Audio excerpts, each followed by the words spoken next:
Everybody, my name is Aaron Locks, and this is Talk, Teach, Play, where we discuss everything youth sports, parents, coaching, pretty much anything to do with kids, particularly trying to help them to be healthy. Today, we're going to talk about helping kids become more resilient, and I'm excited to have Kristen with me from Noble Ones. How are we doing, Kristen? I'm good, thank you. This is such an important topic, and I know you and I talk offline and some of the other things that we've had conversations about in the past, but this is really a big one, isn't it? Absolutely, not even just kids being resilient, but adults being resilient right now. I think we're all looking at ways to try to get through these times that are changing so much. Yeah, absolutely. It really is a tough deal. I think back to my childhood as we get into this conversation, we started, thinking about what has happened. And my mom, who raised 5 kids as a self-employed artist, talk about resilient, right? Like you're talking about. And we've all got our own. I think the first thing to me to kind of bring up as we get into this is really just about being present where you're at right now as we go through this, right? As we do it is so important. But let's talk about resiliency in a whole. Like, give me a little bit just from your perspective. Where does resiliency even come from? Like, where do we start? It's when we decided on this topic, I thought back of me being a parent, and I remember saying the phrase, particularly when I was going through a divorce. I was like, and people would say it to me when you would talk about it, they're like, oh, well, kids are resilient. And so in your mind as a parent, you're like, oh, my kids are resilient. Kids are resilient. I don't even know where that phrase came from. It just became this common phrase. And I was thinking about it yesterday, and I was like, but are they? Like, are they just innately resilient? Or what is it that brings on resilience in a person, and particularly in kids? And so I feel like it comes from the ability to go through situations and come out the other side, and then you have to reflect back on how you actually navigated it. Right. That's what builds resilience. So it's almost like some people are just born, I think, with that like inner grit and that ability to get through any situation, where I think others are just a little bit more fragile, don't know how to take those steps.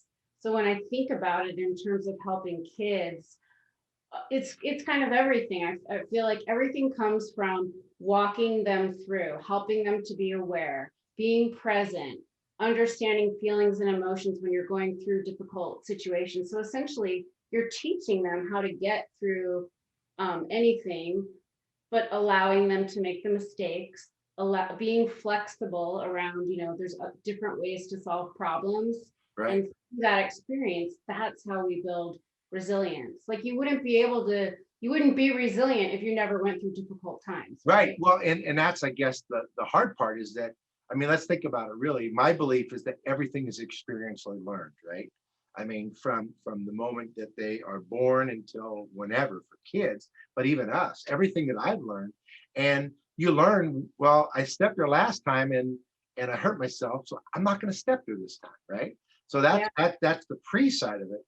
But the back end of it, I feel like, yeah, it's interesting you say that kids, everybody says kids are resilient. Well, maybe to a point, and maybe it's the wonder of, or the lack of fear that comes with not having experienced it before, right? Because like when we had to tell my son, I remember telling him, don't touch the hot stove, you know what I mean? Because it's going to burn you. He doesn't have that knowledge if that's going to burn his hand. So he's not resilient about that yet because he hasn't done it. And unfortunately, do we feel that do they have to go through the negative to really get to the other side? Or is there a way that we can, because I don't know about you, but I couldn't tell my kids anything. My coaches could. But if I said, hey, Mason, there's a blue wall, he'd go, yeah, Dad, whatever. And coach said, hey, Mason, run to the blue wall. He goes, Dad, I got to go run to the blue wall, right? Because whatever that is, right? So is it really that they have to go through the negative component of the experience? Is that really part of what we all have to do and learn and grow?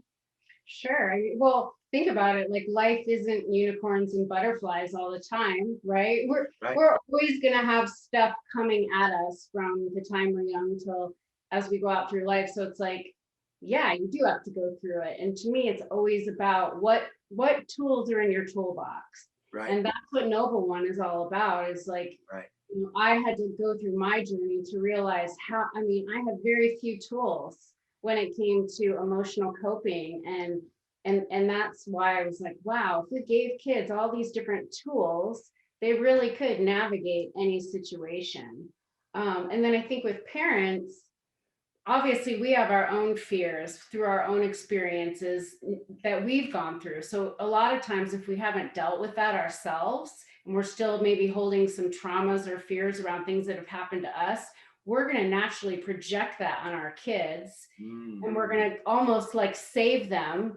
Oh God, don't do that, don't fall in that pile of mud, out of our own fear, instead of letting them kind of fall in the mud, clean themselves off, and learn from that. You know, I talked to my mom about this. My mom's 87, and we have great conversations. And I realized that her generation, they had to do better to take care of our generation because they went through the Great Depression. They went through World War. They went through the Cold War, all these different things that they lived through.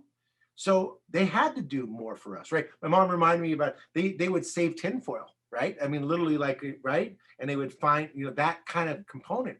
So to them, I think they made us pretty good. You're right. Hey, we're good, right? But I think we may have, as parents, may have gone too far in allowing kids to not feel pain, not have to go through the experience. So, you know, where we learn to be elastic and strong and adapt, right? As our generation, Yeah. I feel that although kids can be resilient, how do we take what we learned and give it to them? I think that's the disconnect that I'm seeing. And I'm seeing a lot of kids out there that are really going through a really tough time right now. So what do you think? Like, what is your thought on that about how we learned it because we got it from our parents? How do we give that to our kids? You know, I feel like we've got to get away from, always just like telling our kids what to do. Or again, like I said just a minute ago, like projecting on our kids what they should do. Being, oh, this is what I know. You don't know this yet. So I'm going to just project this onto you. So to me, it's always about communication Okay. and just curiosity. And the flexibility comes when you actually like ask them the questions about, get curious about if they're struggling. Well, what do you think is going on? What do you think could be some steps to get through that? What do you think is going right? Right? Because a lot of times we get stuck in this story or this negative self-talk of something that we're struggling through. Like an example right now, which is really big, is kids are trying to navigate this isolation. Yeah. And being online, school, or some days they're in, some days they're out. They thought they were going, now the teacher, is infected, so they can't go. And there's all this change and commotion, and the kids are just frustrated. So sitting down and saying, what's bothering you? Like, what's the struggle in this? And then how can we come up with some solutions? What do you think would help you? What do you need? And then, what might work this week might not work next week. Right. So like that constant checking in, we just really have to be, I think flexible is the best thing that I can think of in terms of to be resilient right now. You absolutely have to be flexible because there's so much change and unknown. Right. So one of the things, again, one of my coaches when I was younger, I remember him saying, Aaron, it was actually one of my speech coaches, and he said, when you can be comfortable being uncomfortable, life becomes very much easier. Yeah. Right. Mm-hmm. And so, again, I was 16 when I heard it. Thank God I heard it, and I've kind of, embraced that, obviously. But there's a balance between allowing our kids to experience things, right, and protecting them, right? Oh, There's that balance point. Now, don't get me wrong, car seats are important, right? And there's certain things that we need to do. But when I was a kid, I mean, literally, we would just go down the street and play with our friends, and it was okay because the neighborhood kind of protected itself. If you and I were playing stuff, we would figure things out on our own. yes. And sometimes we did a little this, right? And every now and then we did this or whatever. But you know what? We figured it out ourselves. Nowadays, I feel like whatever happens now all of a sudden goes to the extreme where the police have to become involved and the schools are involved, and right, it becomes this major level instead of let them figure it out. Because you're right, the experience of figuring it out is what makes us resilient. and understand, okay, I don't want to do that next time, right? Yes. Yeah, like think about let's say, a kid goes to school and he forgets his backpack, or he forgets the paper that he printed out, or his cleats. Right, If you're the parent that says, "Oh, I'll rush that to you," right, then in his mind, now you've just created that, oh, whenever I drop the ball on something that I'm responsible for, my parents will save me. That's kind of like this form of enablement and also emotional disempowerment. And you don't build the resilience. They call you and say, "Hey, I forgot my cleats." Well, guess what? That's tough. yeah, what are you going to So do? the next time, do you think they're going to forget their cleats? Right. So No. individual accountability, it's funny, again, picking on my mom, I hope she's watching, she's going to crack up. By the way, if you haven't subscribed, please subscribe to the channel. There's a lot of great information that we're sharing with this. And Kristen, again, from Noble One, thanks for coming on to have this conversation. I remember I was a junior in high school, and I was not a goody two-shoe, it kind of was. I just didn't get in trouble. But I remember I left typing class a few minutes early and said I had to go to the bathroom. And when I went to the bathroom, as I was coming back, class was almost over. But I happened to walk by where PE was, and they were shooting hoops. And I like to shoot hoops. So I just stopped and I went and played hoops instead of going back to class for the last 7 or 8 minutes. Well, Jesse Racine, he found me, and they brought me into the principal's office, and I got disciplined. And it was such a strange thing. Again, I'll get to the point. They called my mom, right? So my mom says, "What's the problem?" And they said, "Well, he cut class, and she goes, "Well, what was he doing?" And she said, they said, "Well, he was shooting baskets." And she goes, "He wasn't doing drugs. He wasn't breaking into things. He wasn't doing anything stupid. You figure it out and deal with him." And she hung up the phone, and I dealt with the accountability myself. Nowadays, I hate to say it, but they might have sent child services back to my house, right? So I do think there's part of that. But what I learned is my mom wasn't going to bail me out.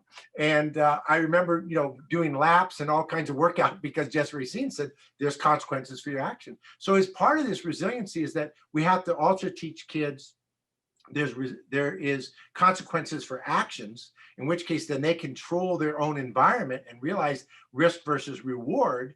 And then that's where part of the resiliency comes from. Is that kind of where we're going? Yeah, I think so. But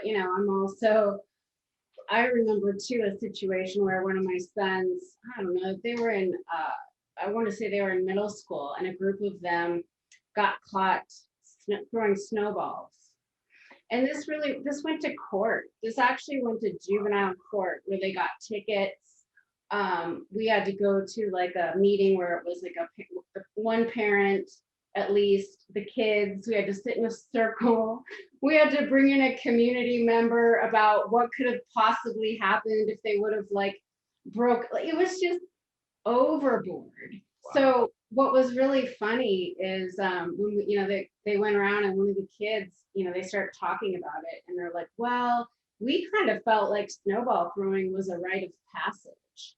Yeah. And I kind of started laughing because I agree. Right. Yeah. So I think it's like there's certain things when it comes to like safety, like you said, reaction reward or risk reward. It's like there's certain things, yeah, you've got to teach that.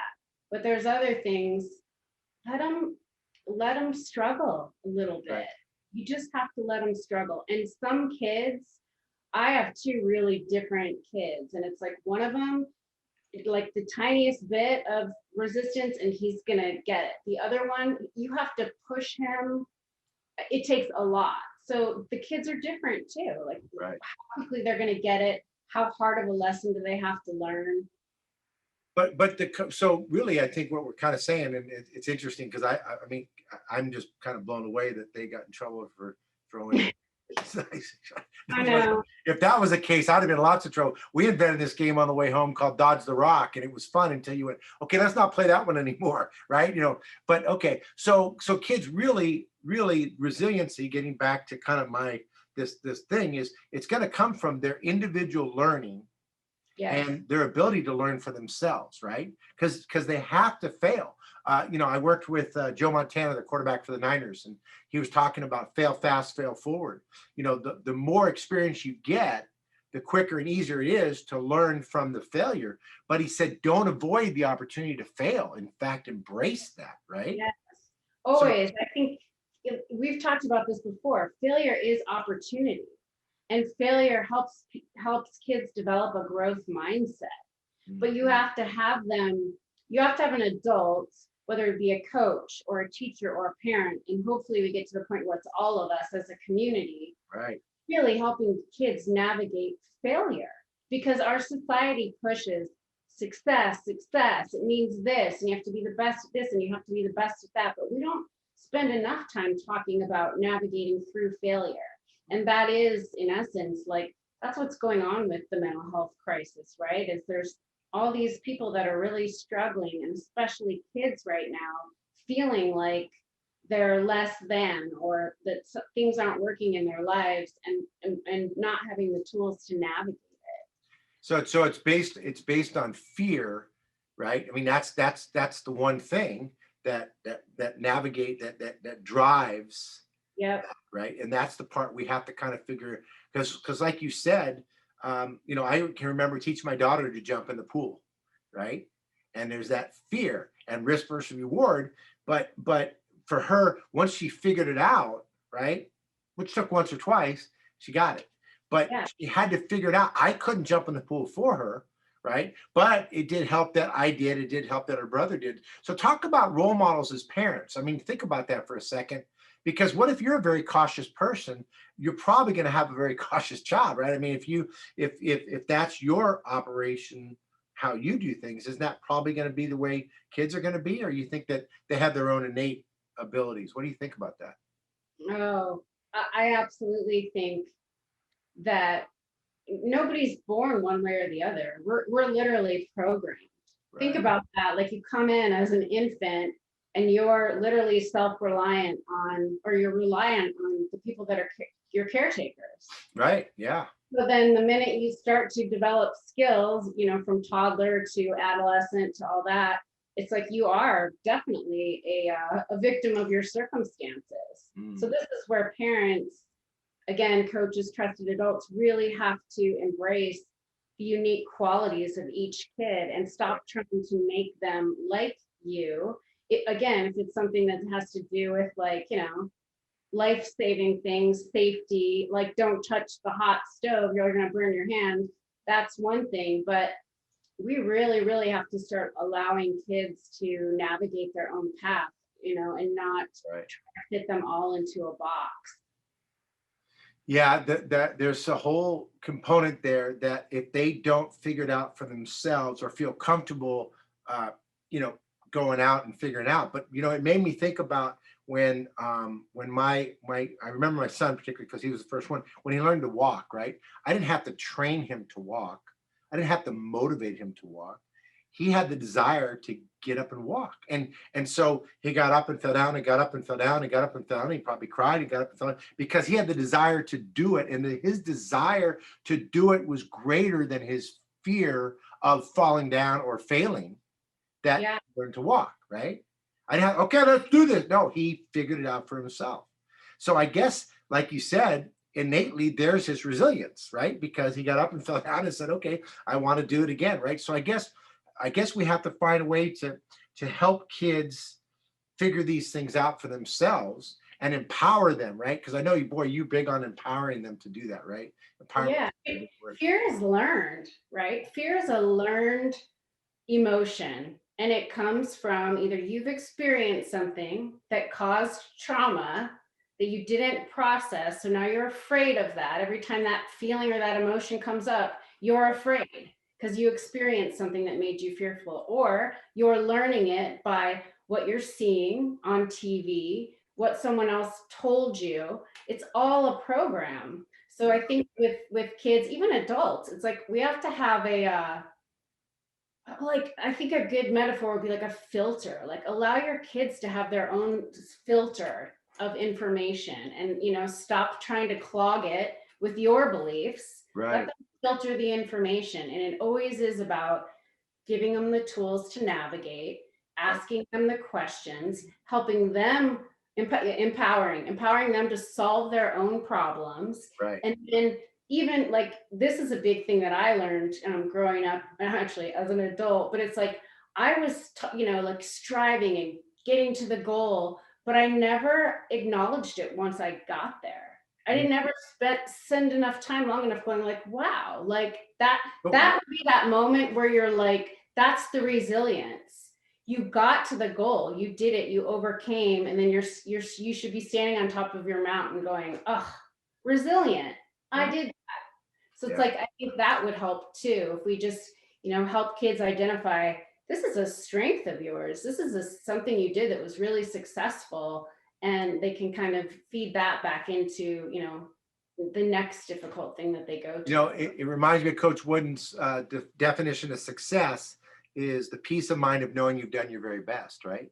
Hmm. And what a cool place, because that is resiliency. Then you've outlasted and you've gone through every obstacle to become successful, even if you didn't necessarily win the game, but you did your very best, right? Or whatever it is in life, because you know, again, we've talked about a lot. Life really is about failure and overcoming. It's about what's done to you and how you react to it, right? Like one thing I was talking the other day with a friend about is emotions, and I've got this interesting deal where you may not be able to control your emotions, but you can control your reactions to those emotions. So when we can teach kids that it's okay to be pissed off, but Yeah. what you do about it, right, and how you grow from that and learn from that is important. So when you talk and we talk about self-care, like I was taught certain things about how to again, growing up in the 60s, right? Part of it was kind of learning about how to kind of take care of yourself, right? So Hmm. so nowadays it feels like kids don't have that chance. It feels like they're going to be programmed, right? And told how to react and told, no, you shouldn't feel that way. Well, wait a second, that's not real. So when we talk about self-care, give me a little bit more on that. What do you feel about how we can empower kids through self-care so they can kind of go through this and become more resilient and go through their journey? Yeah, I mean, self-care, there's a lot of components to that. So what we teach is helping kids. So we look at like a whole child approach. And again, you wouldn't know this, and you can teach this to a kid. Like once they're able to understand that there's a physical aspect to them, their body, they have to take care of their health through movement and, sports and the food, eating healthy food. There's a mental aspect to them, which is um like are they overdoing, do they need to slow down, are they stressed, are they anxious? That's the mental. There's the emotional aspect to them, which is Right. how their thoughts, their feelings, what we're talking about, like really helping them to navigate that. There's social, there's spiritual. So it's the balance. You have to find the balance in the middle road in all of that. So, but I would say at the core of self care is basically self love. Mm. Like we're always taught like to go, oh, love other people, care for other people, do these things and you'll be accepted. But we don't ever turn inward and appreciate ourselves, love ourselves, accept ourselves. That's kind of in my opinion at the core of self care is self love. Got it. So, and that's so important because self-esteem for kids, obviously, with all the kids that are going through so many challenges, so to kind of lift them up. So, my mom, again, back to my mom, but I knew that I was unconditionally loved. You know what I mean? I felt that I was not judged, right? There's accountability for things that you had to do in life, right? But, her statement early on, there's things in life you get to do and there's things in life you have to do. And here's the deal. If you take care of things that you have to do, which really aren't that many, you get to do a lot. And so if you think about that component with our kids, I can understand why, especially having that freedom that we had, and part of the freedom was just the freedom to fail, right? Yeah. And so going through that component. So I'm an eternal optimist. I've had people, talk to me about all kinds of, how do you stay there and that, but how do we help kids to be more optimistic? How do we help kids to have a more positive outlook? Because, and I think you said earlier, which is important, is the parent's perspective does play a heavy role on guiding their children, right? Yeah. Yeah. Um, so again, I'll always start with like the foundation. I think for really the success for anybody to navigate life is by understanding your emotional self, right? I think that that's important. And once you can get to where it's mindfulness essentially, right? Like you can be aware in any moment, like if you're getting triggered by something or if you're struggling, you become so self-aware. That's step one. And then as far as then the optimism comes naturally Right. because now you've kind of you can be into a neutral space where you're able to see, oh, that's a difficult situation, but I can detach from that. And so I can be optimistic about the future. It's when we get stuck in the negative self-talk, stories, fear. This is what depression is. This is what, depression is being kind of stuck in this past trauma. Yeah. Anxiety is being, forward thinking, oh my God, what's going to happen? And Right. we've completely lost the ability to be present. And that's where optimism can come from, Mm. whether it's like setting intentions, again, coming back to, well, what is working? What am I good at? What are my strengths? Instead of always focusing on the negative. There's a flip side to everything. I mean, Right. it's purely your perspective. You could look at the world right now, which a lot of people are, and they're like, oh my God, it's falling apart. I just want it to go back to normal. This is awful. And yes, there are some things that are happening in the world that you can't deny are bad, but it's also, like we said, isn't it an opportunity? Right. This is change. This is showing the resilience of humanity. Mhm. We're able to adapt. It's like we're figuring out new technologies, they're doing school like literally virtually. This is opportunities for growth. People that are optimists are figuring out new solutions. Right. This is what we help our kids do. It's like it can be in the working like career world, or it can be at home with your kid. Like, wow, like, okay, this isn't working for you. So let's find a solution that will.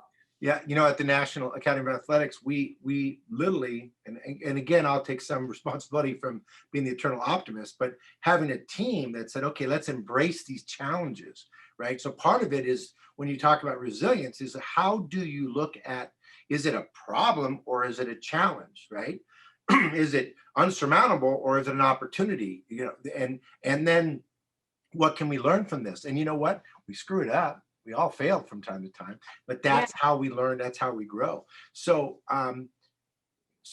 for me, I've always felt that as a parent, as a leader, as a coach, whatever, I have to be a role model, right? I have to, right? I got to walk the walk, right? It's one thing to talk it, but you got to walk it. So I can imagine though, if you're a parent and you have a really rough time right now, and then you come home, that kids, it's going to wear on your kids. But on the other hand, you always talk about being authentic. So where's the balance between, crap, man, life is tough, and oh, everything's wonderful, right? Because there's got to be something there. So as a role model, as a parent or a coach, where's that balance? How do we address that?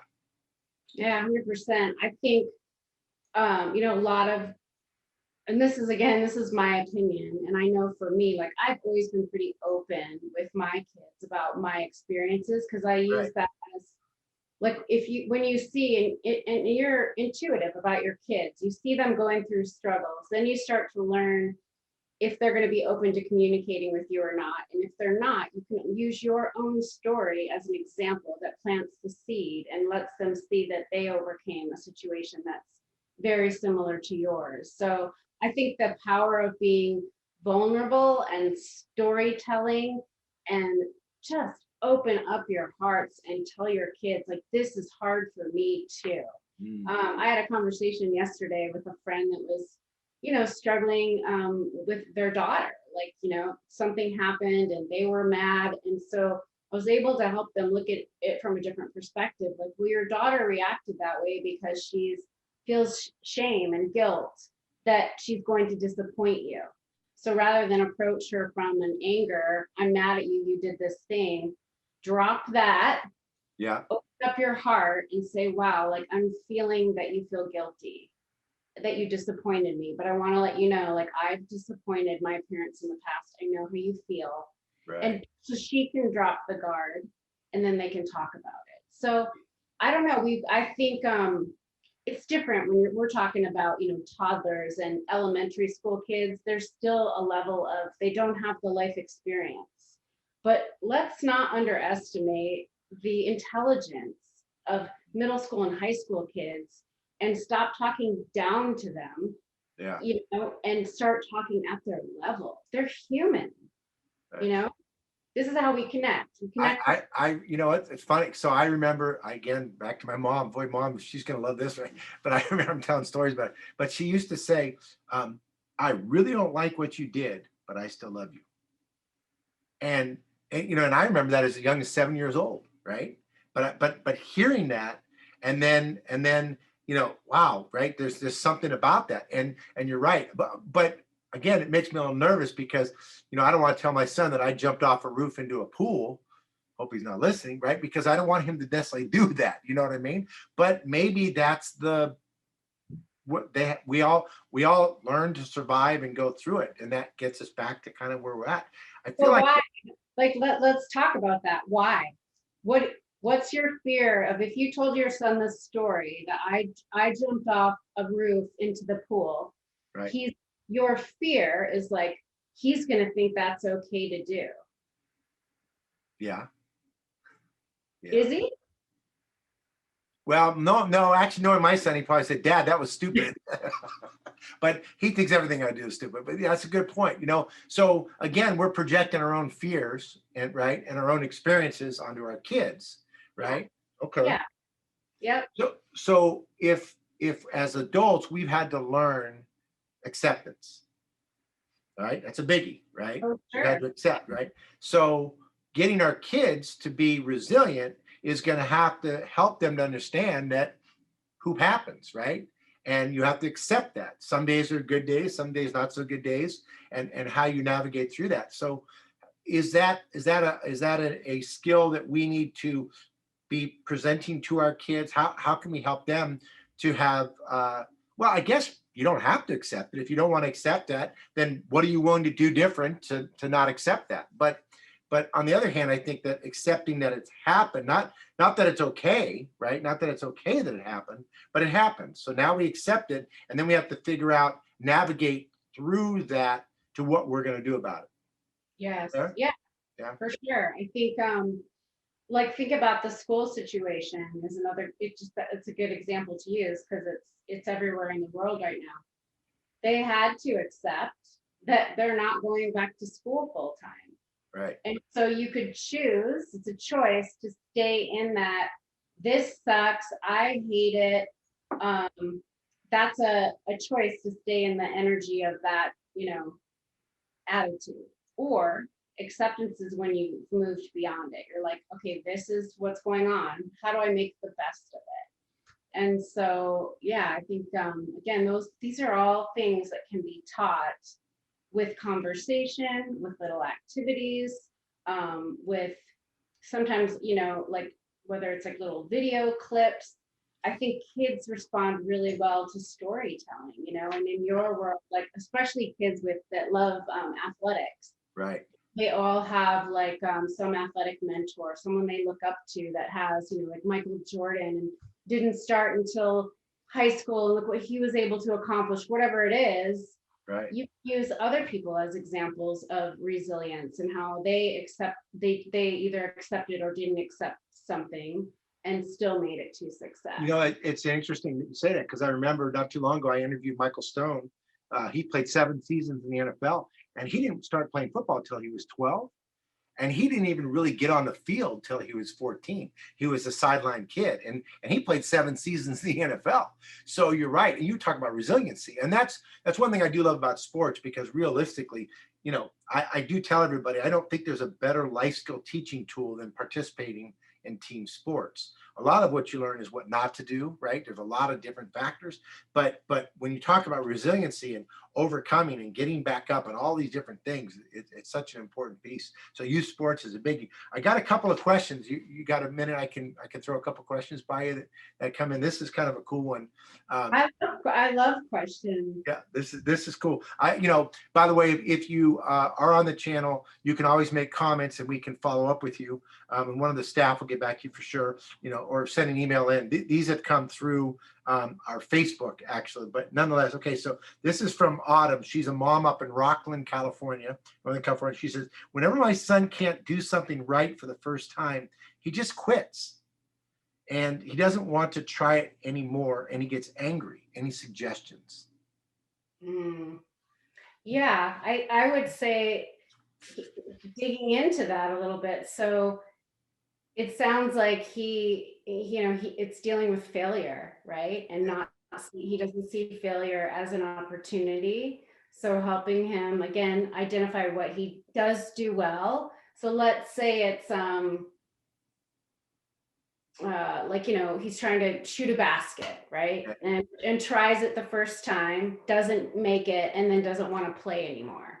Right. I think you have to engage him and be like, what's the big deal? What are you afraid of? This is how, let's practice. Hey, come up with a solution. Let's come out here 5 minutes every day. And then, next week we'll try 10 minutes. And then when he does, let's come up with what would be a fun reward for every time you make a basket, you get a piece of gum. I don't know, but just like you have to walk him through the process instead of accepting that it's okay for him to feel defeated. So I remember, it's interesting because what you said about the storytelling and about coming back to them, and then relating it to the pro athletes, if there's a way to tie it together, if you have that, particularly if it's sports based on that, right? My mom sent me to meet Coach Islis when I was 7.5 years old. He was my baseball coach. And I never played sports or anything prior.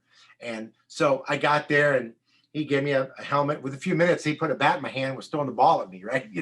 And so I'm up at bat and I wasn't very good. In fact, I probably struck out and swung about 10 times, didn't hit anything. I started bawling and I threw the hat and the helmet and the bat down and started crying. And he goes, "Are you kidding me? That's unacceptable." And I froze. And anyway, he brought me to the dugout and sat me down and got on a knee. And I'm sure I was just a mess. And he said, "What's the problem, dude?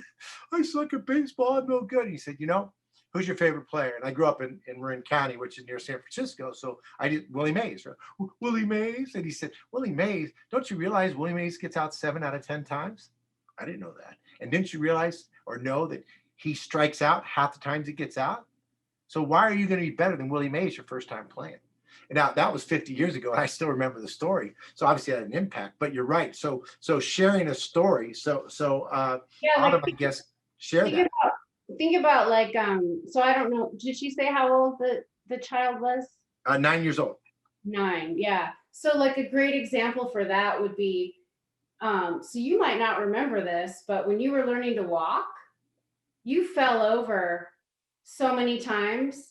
You had to crawl before you learned to walk, and maybe pull out a video or something of when he learned to walk and give him that example. You didn't just stand up and start walking. Right. So what makes you think that you're just going to pick up a ball and shoot a basket right away? So yes, the power of telling a story, the power of giving your own example. And then also a 9-year-old, I would say, has the capacity to understand needs. And at 9 years old, there's something that happened that's making him less resilient. There's right. A reason why he's giving up. So in my mind, it always comes back to something emotional. He needs support. He needs somebody to hold his hand and walk him through it.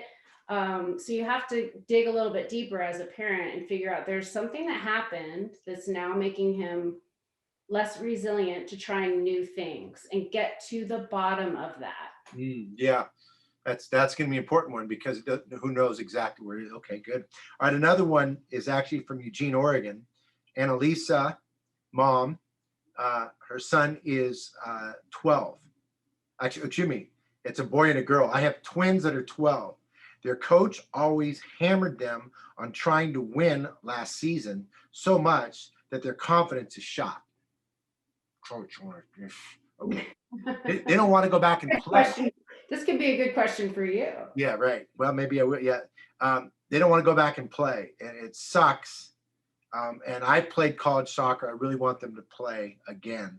Any suggestions? Man, I'm sorry, Mom. I'll take a little bit of this and then we can share. But I'm sorry that you've had that experience. Hopefully, what I would say, because we want to respect the coaches, but if that's happening and you see that throughout the season, I would try to address that early as possible, rather than waiting till an entire season of it.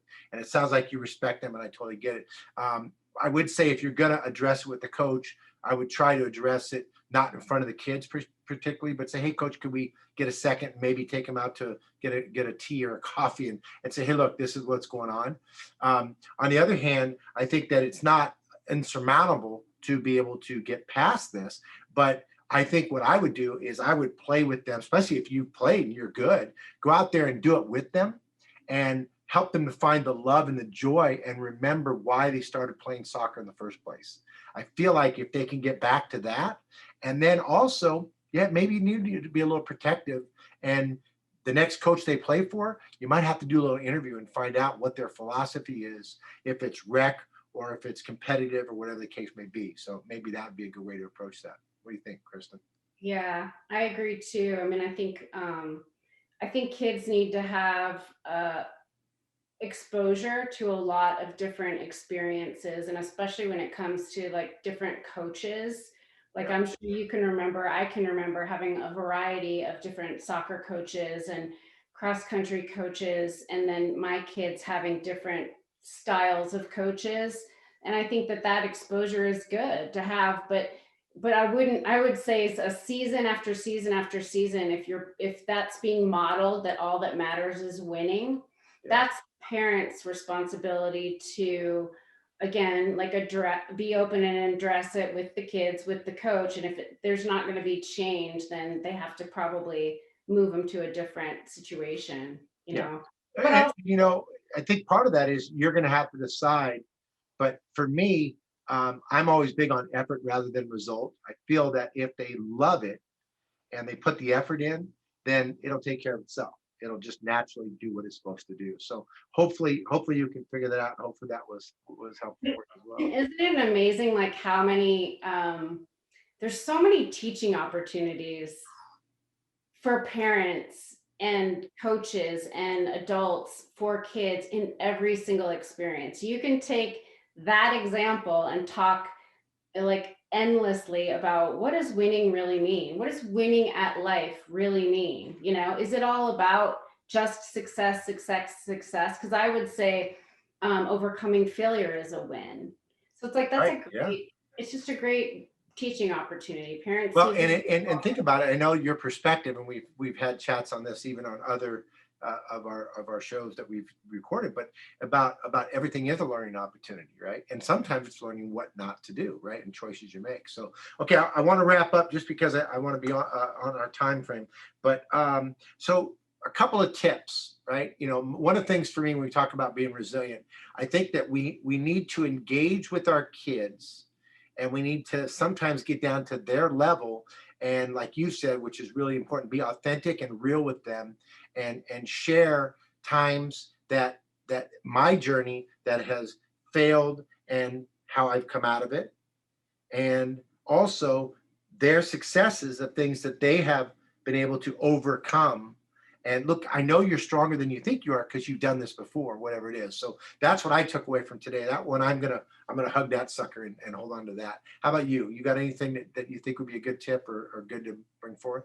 Yeah, I feel like if I had to like summarize it, I think right now, because we're really talking about the resilience of this is a really big time that people are struggling to be resilient with all the change.